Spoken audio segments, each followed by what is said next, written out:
sobre os efeitos do estresse em áreas do corpo, onde essa manifestação de fato nos incomoda no cotidiano. Existem diversos acontecimentos, eu posso elencar para você e nós problematizarmos, vou passar por algum deles para que você perceba, e acredito que você que faça esse curso, digamos, para amenizar esses acontecimentos, como um detox do estresse, vai perceber isso de uma forma muito evidente. O primeiro deles é a baixa concentração, ou seja, isso é um efeito do estresse. Nós temos uma diminuição de concentração. O que isso vai gerar, Marcelo? Um aumento de distrabilidade, ou seja, de distração. Nós ficamos mais distraídos, nós temos mais dificuldade em ter uma fixação em um determinado objeto, em uma determinada tarefa, uma atividade que nós façamos. Ou seja, a gente acaba sendo mais suscetível aos estímulos que acontecem no ambiente, e isso faz com que nós tenhamos uma lentidão nos processos procedimentais, vamos dizer assim, de tarefas.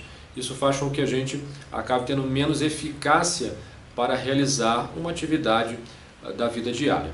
Outro acontecimento que é importante a gente denotar, e talvez aí é que nós percebamos mais o estresse enquanto uma dor, não uma dor do ponto de vista sensorial, mas um incômodo da vida diária, que é o aparato muscular, ou seja, a tensão muscular, né? Geralmente se atribui à pessoa estressada, fulano está estressado, então é aquela pessoa furiosa, com vermelhidão no rosto e, né, extremamente tensionada. E, de fato, isso tem a sua certa veracidade no que se refere a acúmulo de tensão muscular. É isso que nós precisamos conceber. De fato, a mente ela acaba gerando para o corpo um estado de alerta, que é o que a gente vai falar um pouco mais à frente, nós vamos nos depreender mais a isso. Isso faz com que a gente aumente o tensionamento, ou seja, a gente aumenta a rigidez, o estado de tensão, porque nós não sabemos o que virá pela frente.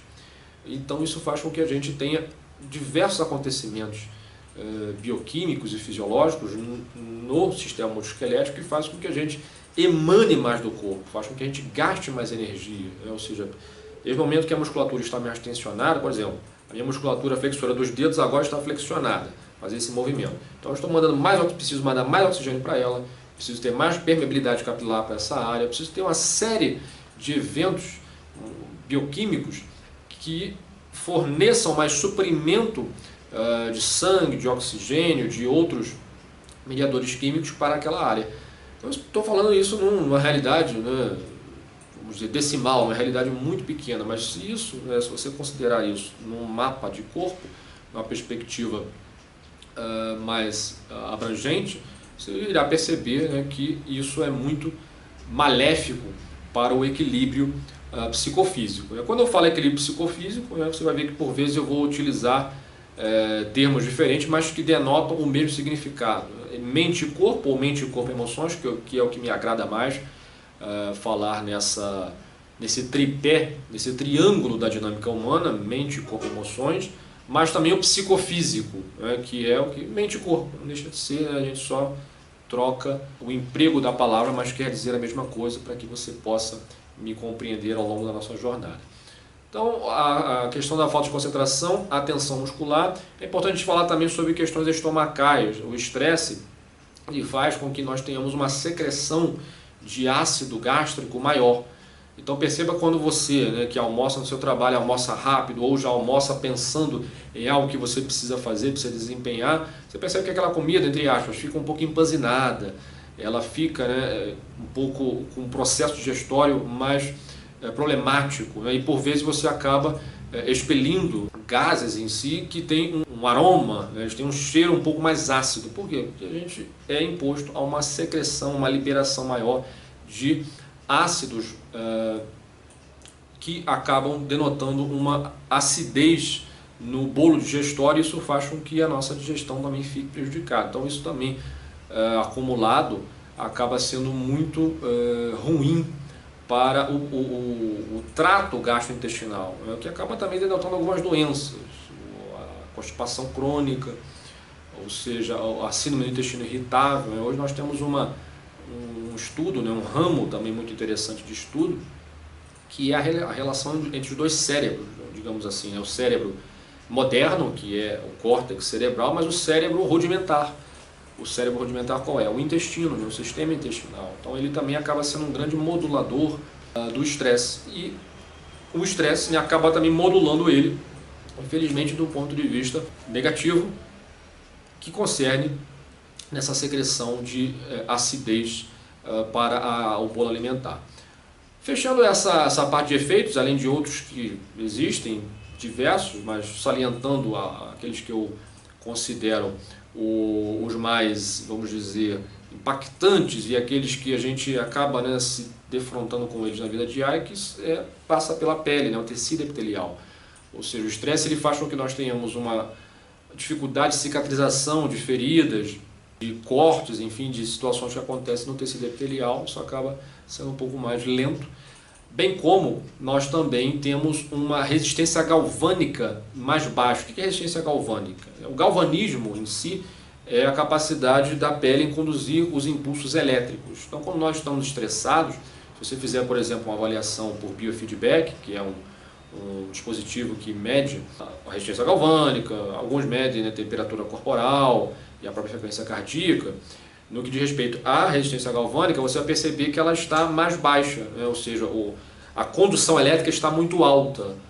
Isso a gente consegue mensurar com o biofeedback.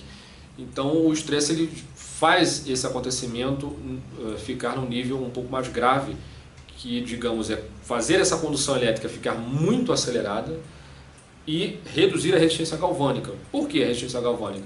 Ela é o primeiro escudo do corpo, Tanto é que nós sabemos que a pele ela desempenha esse papel de ser a grande barreira do meio endógeno para o exógeno, ou seja, fazendo esse mecanismo um turbante, um pano para nos proteger dos ataques de invasores de vírus e bactérias, não apenas pelo trato respiratório, mas também via tecido epitelial, determinadas situações que acontecem do ponto de vista dermatológico. Então o estresse também tem um papel muito negativo nesse aspecto, diminuindo a resistência galvânica, nos tornando mais suscetíveis a esses ataques, a essas gravidades, assim como também reduzindo a eficiência desse processo cicatricial.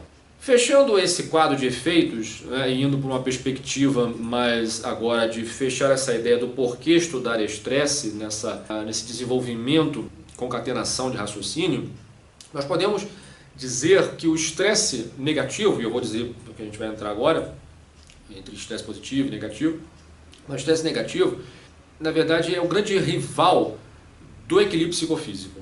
Por tudo isso que a gente falou, pela uma dificuldade de concentração, o acúmulo de pressões da vida diária, dos PVDs, acarreta um desempenho de vida diária menor, um DVD mais baixo. Então ele é o grande rival desse equilíbrio psicofísico. E acredito que isso vai perdurar por um bom tempo ainda, por conta da exacerbação tecnológica, do envelhecimento populacional, das mulheres, ou seja, dessa composição populacional também ter mais mulheres do que homens, então por uma questão também do organismo feminino, dessa crise, ou seja, fazendo essas pontes conectoras do nosso conteúdo. Então ele é o grande rival do equilíbrio psicofísico, como grande causador ou intensificador, vamos dizer, intensificador ou desencadeador das doenças humanas, uma perspectiva epidemiológica, ou seja, acompanhar essa cronificação dessas doenças que o estresse também acaba impondo para a máquina de saúde, a máquina de saúde privada, assim como a pública, e como redutor da imunidade, o que a gente vai falar também um pouco mais à frente, do ponto de vista imunológico, e pegando carona no raciocínio dos efeitos, reduzir a imunidade. Quando a gente fala de galvanismo, da pele, da região gastrointestinal, ou seja, da tensão muscular, isso tudo faz com que nós sejamos mais suscetíveis aos ataques de invasores crônicos, a situações vamos dizer, do modus operandi da vida que ela nos impõe, que a gente acaba, por vezes, dormindo pouco, se alimentando de uma forma um pouco ruim e que gera doença, gera agravamento de algumas doenças.